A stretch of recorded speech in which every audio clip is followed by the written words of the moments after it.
Hey world, welcome back and welcome to the Recovered Files with your one and only host, Mackenzie Taylor.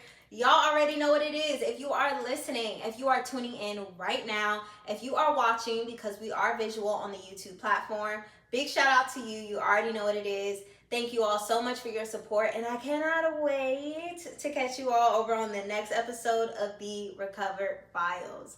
How are y'all feeling today? Oh my gosh, I'm excited because today's file is something that is going to be lighthearted. It's like so unserious. It's also one of those topics where, you have to laugh to keep from crying. Really, like it's one of those. Yeah, yeah. Oh, I already rubbing my forehead, you know? But that's okay. That's okay. Let's just go ahead and dive right into it. So today I have for you all file 13, and that is those 20 somethings. Okay. Now listen, I'm not saying I'm a vet or anything. I'm just showing y'all where I'm at in my life. I'm in that area where I'm about to enter, I think, my mid 20s. Like I'm feeling, a little bit sophisticated. I'm feeling a little bit more sure of myself, but that can always change. That could always change because in the 20 somethings that is bound to happen. So let's just get into it, right? Being in our 20s is such like a whirlwind of emotions. Like no one actually knows what's going on. I feel safe to say that. Like nobody knows what actually is happening. Everybody is kind of like looking to the left or looking to the right and just kind of like, huh? Yeah.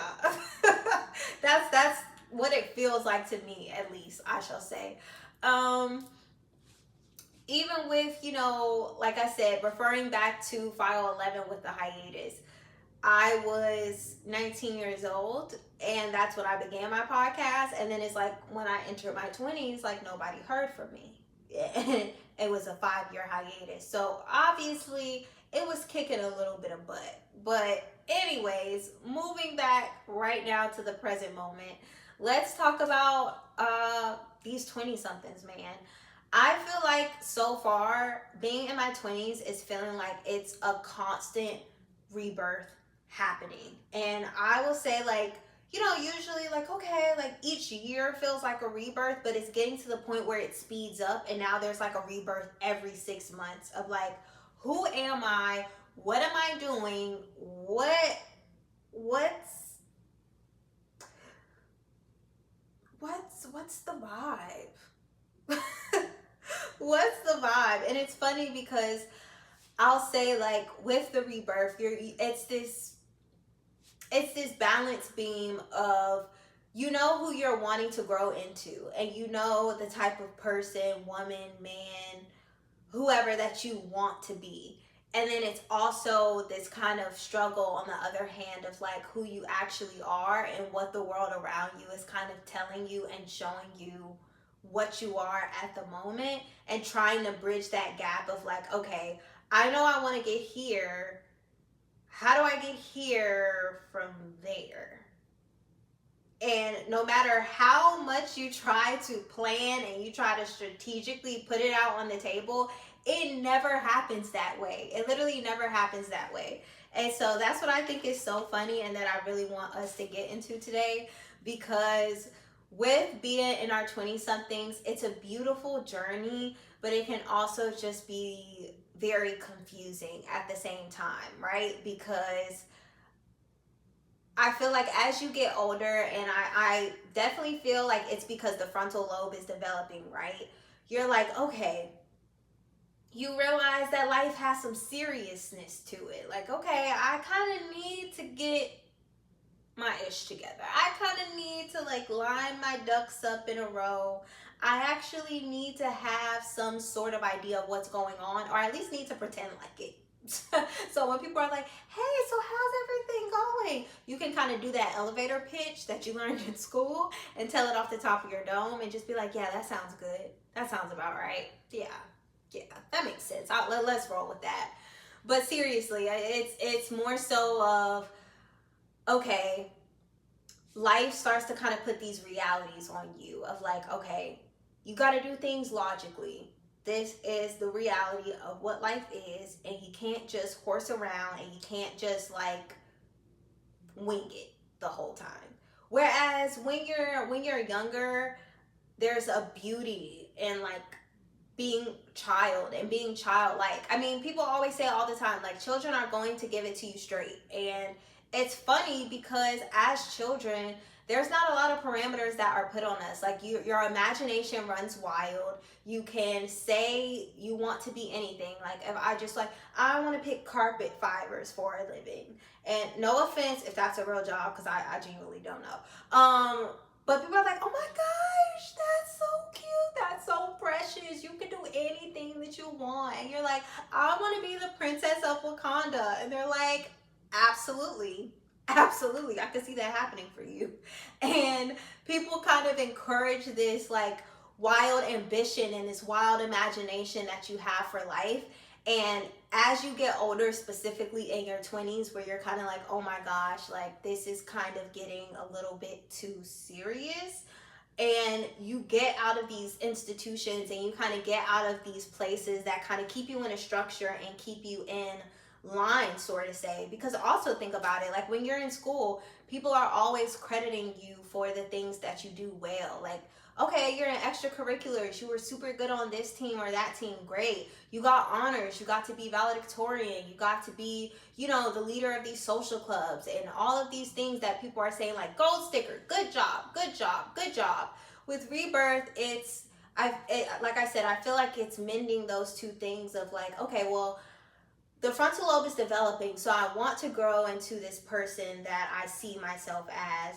But how can I do that without compromising the childlike wonder that I've had as well too? Because sometimes, which I feel like is the ultimate trap that I'm about to share, that life just gets so serious. Like people want you in like suit and ties, and they want you like with skirts down to your ankles, and that's fine and all. But it's also like you get so rigid to the point where it's like, what's going on? And that's why I feel like you meet a lot of people in their 20s that you meet them and you're like, oh my God, who is that grown woman? Like she has it all together. Like, do I want to be her? Or like, do I want to be with her? Like, what is it? But then it's also just like you see the people who are totally like messing off and just like not taking anything too seriously, and people are like, well, that's like not what I want to do. But it's like those 20 somethings is like all of it and above, because one day, trust me, you could feel like you have it all together, and the next day you wake up and you're like, oh, that's not what I meant. So what's that?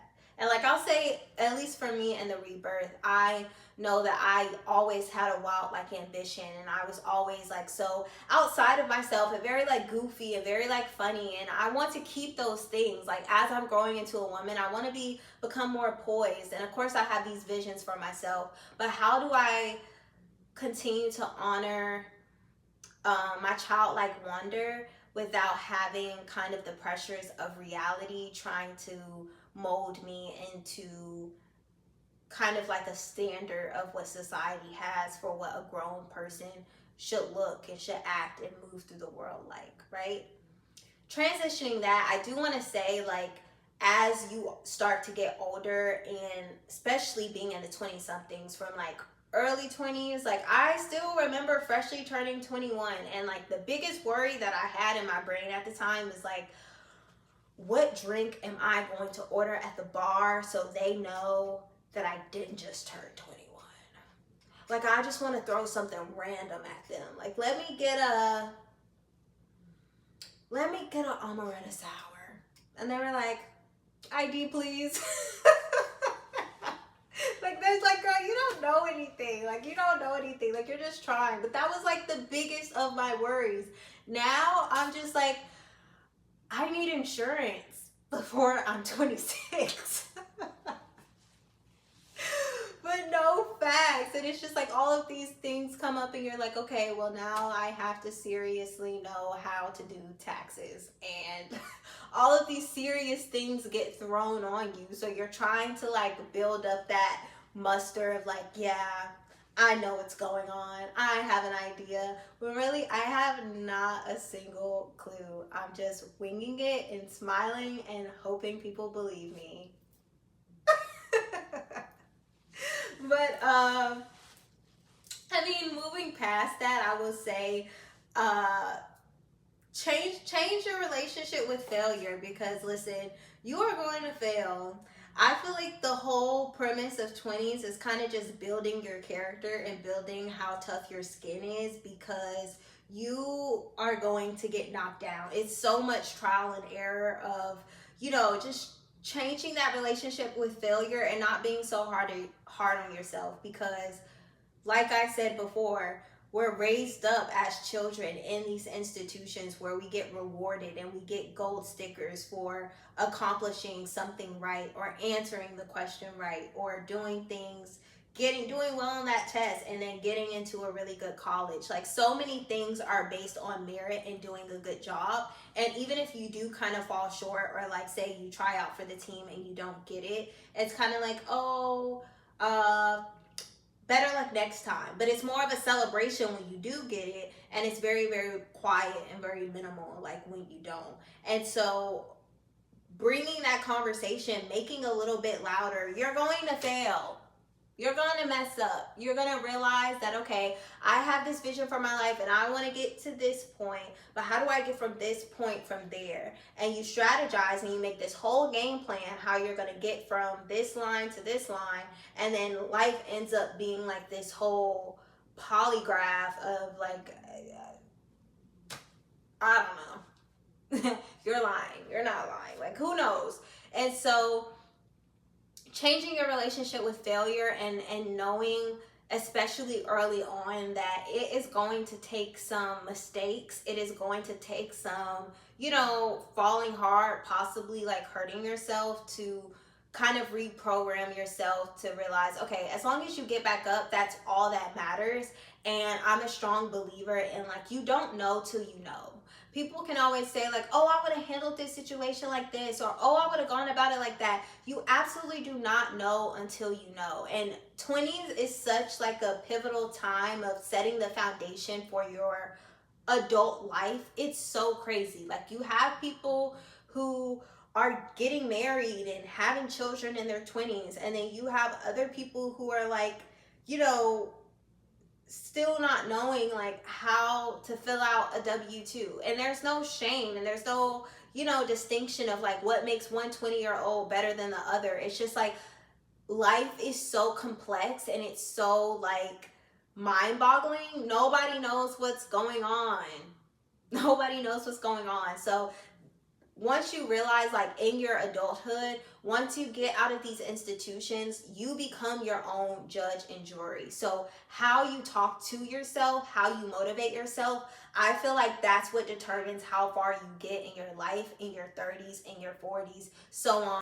It's so funny because my camera dying is so on brand for this topic and file of those 20 somethings. This is what I'm saying. Prime example. You can plan exactly how you want something to go, and it still won't go that way. So, fail, come back. We're picking it back up. I'm going to try to merge and edit this together. Oh well, it's been fun. I've been cracking up at myself, and that leads me into my final point. Don't forget to have fun. Oh my gosh, it is a blessing. Not everyone gets to live through their 20s, and to get to a point a little bit sentimental here. As we grow older and we get into our 30s and our 40s, so on and so forth, to be able to look back and really recall the journey, the people that you met, the places that you went, it all comes together in the most beautiful way. Even when you're like, I thought I wanted this for myself and life turned out in a totally different direction, but thank God that it did, is is something that makes the pill a little bit easier to swallow. So don't forget to have fun. Enjoy your youth. Like, don't go do anything where like you can't get it off your criminal record and it goes into you getting a good job that you want. Nothing too crazy like that. But have fun. Have fun. Let loose. Dance like nobody's watching. And don't take yourself too seriously. Don't take yourself too seriously. Don't take life too seriously, but like take it a little serious, but not too seriously. And know that while you have youth on your side, you get to be all of these different versions of yourself and hold them tight, because it will come a day where you look back and you're like, God, I miss her. I miss that.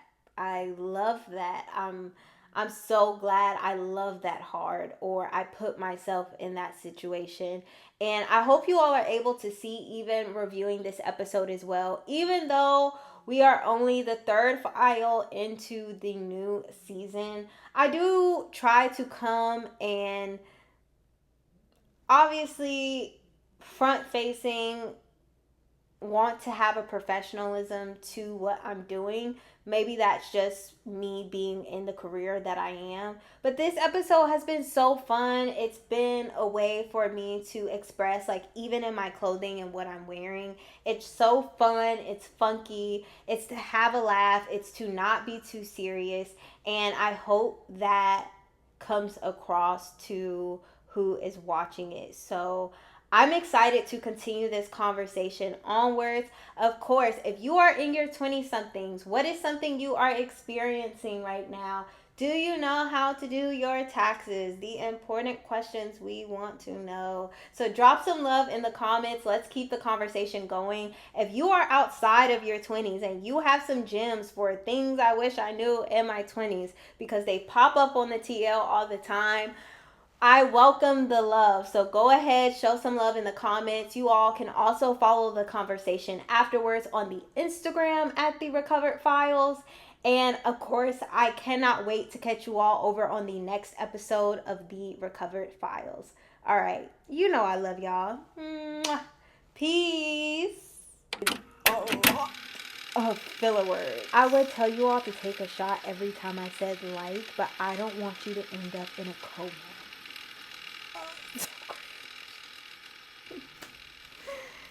That was sick.